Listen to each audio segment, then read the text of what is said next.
Welcome to a new special series called The Bathroom Break. That extra 10 minutes you either have to listen to marketing tips or use the bathroom or both. But I don't recommend both, but that's your choice. This collab is going to be super fun. We have Daniel Murray from the Marketing Millennials and me, Jay Schwedelson from the Do This Not That podcast and subjectline.com.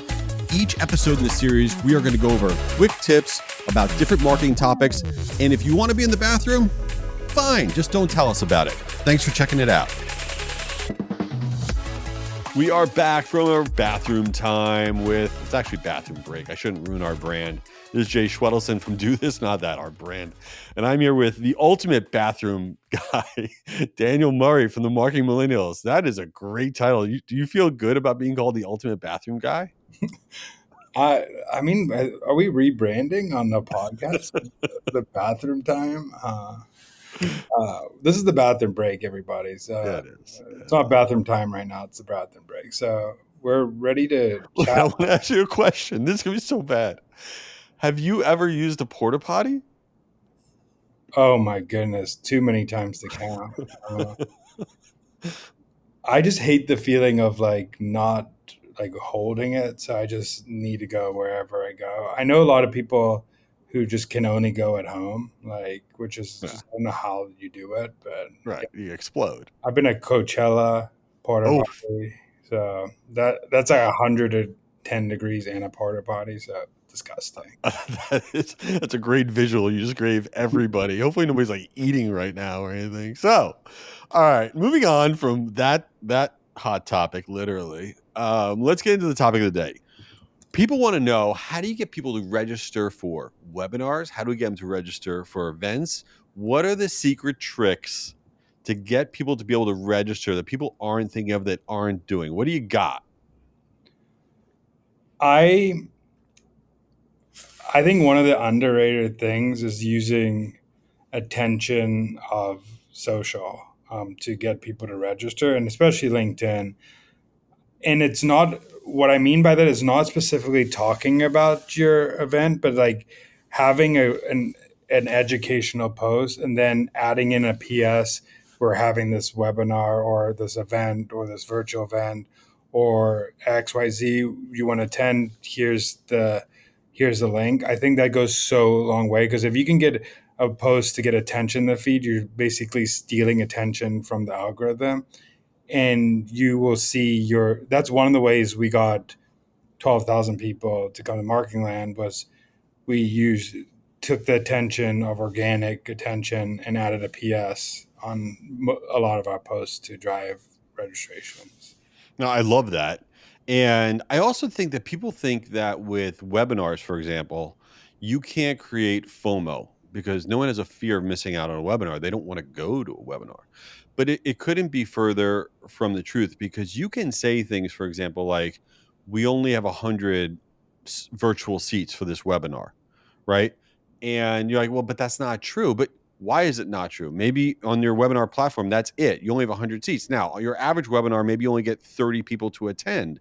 And you could say the first 100 people to attend will be able to go. You're not going to get 100 registrations. Okay. So you're automatically going to win. But creating FOMO for your event matters. The other thing that you could do is the first 100 people to register will get this special piece of content, right? Only those first 100 people to register will get the special piece of content, or the first 100 people to register will get the on-demand link. If you're not in the first 100, you don't get the on-demand link. Creating FOMO is the number one thing that you can do to create that urgency, that demand to get people to register. Don't think you can't create FOMO for a webinar or a virtual event. I love it. I mean, I've done the hoodie giveaway stuff. I also think you can use numbers to your advantage. Like, you use 22,000 marketers. I feel like that's automatic FOMO, where you say 22,000 marketers are attending this. Like, why aren't you attending this event? Totally. It creates a lot of FOMO. Another thing I think people don't do is naturally sending a bunch of emails, but naturally weaving them in different ways to bring people to your event. So what I mean by that is, you could send it in a newsletter and weave it in one place. You can send an individual email coming from someone else in another place. You can weaving it in different communications that already add value is a great way to get more people to come to your event because they're already liking your content, you're reading. So like the number one job is to get someone to open, but then another one is to keep people reading. But if you add a little thing that's already getting value and then you say, hey, we're going to give more of this value on this event we're doing, I've seen a lot of success of weaving it into my newsletter or weaving it into different communications I put out to my audience. 100%. And then another trick that we find is that get people excited about the content that they're going to have access to, right? So let's say you have a speaker. The worst thing that you could do is send out an email and saying, we have these three speakers, please register, or do a social post. Here are the three speakers. It's going to be really great. Nobody cares. It's epic wallpaper. Get your speaker to make a 30-second video and have them share a quick tip and say, did you know that blah, blah, blah, blah, blah, and this is a big hot trend and blah, blah, blah, blah. Hey, you want to hear more stuff just like this? Attend this webinar that we're doing. It's going to be great. Give people a little snack, a little bite of the content, whether that's a stat that's in like the headline of an email or a short video from your speaker.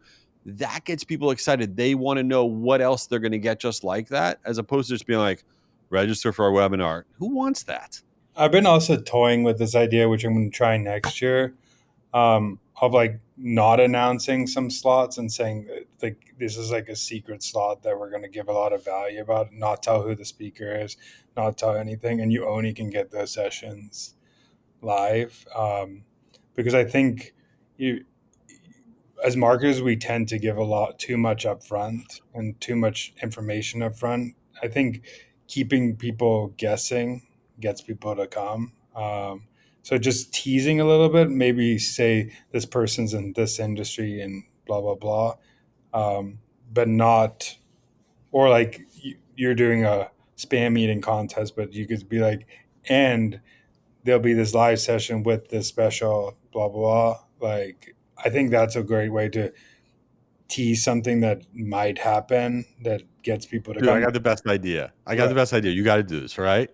What if you did like the masked singer, right? But you did it like marketing style, like you had somebody dressed up and somebody's asking them like Q&A and they're answering, and then you have to try to guess, like the chat has to try to guess who is this person, and then they unmask themselves at the end, like, oh wow, it's Ari Murray. Who knew? Wouldn't that be great? That would be great. I try to do that with the ad professors. I Oh wanted yeah, them yeah, dressed up as the ad professor, and then kind of like, who is the ad professor? But it yeah. didn't work out very well. But I think, yeah, I think also that's a great point you just made is adding things to your event that are not just marketing. I think that's you can have a marketing twist to it, but like you're doing the spam meeting contest, you're doing a sing Right. along thing. I think adding things to your event that are fun, that break up the content, are a way to keep your events moving and not boring. You couldn't be more right, because you have to allow people to get involved and actually feel like people. People want to like have fun. They're cool. Like we have a playlist because our theme is 80s. We have an 80s playlist. So we put it out there literally today. And in the first day, we've had 35 hours worth of 80s songs added to the Spotify playlist by everybody that's attending, because they want to be a part of it. They want to do stuff. Give people the opportunity to participate. It could be a little game on a webinar. It could even be in a meeting. If you're running a meeting with 10 people, add a little fun, icebreaker. The icebreaker could be, what's the first job you ever had when you were a teenager? And what did you do? It could be anything, but add humanity to what you're doing, and it changes the experience. And everything is an experience now. You want also like those moments of feeling like they have a break from work. Yeah. I think a lot of virtual events I go to, I feel like I'm still at work going to Yeah. them. I think you need to have this feeling of, oh, I'm taking a step away from work. I'm having fun with this session. It's not only so adding those type of special things to your event will also like that's a way to get more people registrations is just being different. I think we don't think about that enough. We just think we did a a virtual event or webinar. This is our speaker. People are going to attend. No, you have to figure out ways like, is the content something really that someone wants? Is it a speaker that nobody's ever that people have heard of? Are you adding a flair like Jay's adding to his conference? There's a lot of different ways that you can spin up to make it worth people's time to come. I think that's a way to like separate yourself. And it's how could I be different? And one of the best ways to do it is look what e-commerce are doing. Look what reality TV is doing. Look, take things from the outside world and make them marketing, make them relevant to your industry, make them whatever, and people will enjoy it. Speaking of enjoying, speaking of reality TV, right now a lot of new Real Housewives seasons have come out. Do you watch any of the Real Housewives editions? If so, which one? So Ari what makes me watch all of them, but I do enjoy them, so I can't say. But she will. So she watches New York, Orange County, Beverly Hills are her three. Sometimes dabbles in New Jersey. I know you were watching it, New Yes, York this week. So that's right. how do you enjoy it? Do you like the old, like Bethany Frankel type No, one, or do you want like the new one better? Bethany Frankel. I don't know that whole crew of Ramona and that whole gang. I'm very happy there in the rearview mirror. I really like the new gang a lot. I'm on Team Bryn, and Jenna Effin Lyons, of course.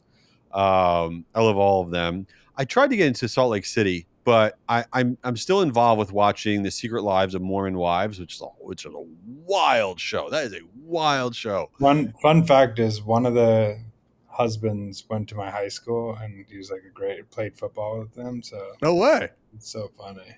Yeah. Was he good? He's pretty good. Yeah, I was went and played with his brother too. It's just funny that his wife is one of the Is on Mom Talk. yeah mom talk. Amazing. Well, we've covered a lot of ground. I don't know what we've said, but we definitely have said it. Daniel, any parting words? Um, I hope you're not watching this in the bathroom or listening to this in the bathroom. But if you are, I respect you. Mad respect. All right, later, y'all. Daniel, come on, man. I got to get back to work. Get out of there. All right. While he's still in there, this is Jay. Check out my podcast, Do This, Not That, for marketers. Each week, we share really quick tips on stuff that can improve your marketing, and I hope you give it a try. Oh, here's Daniel. He's finally out. Back from my bathroom break. This is Daniel. Go follow the Marketing Millennials podcast, but also tune into this series. It's once a week, the bathroom break.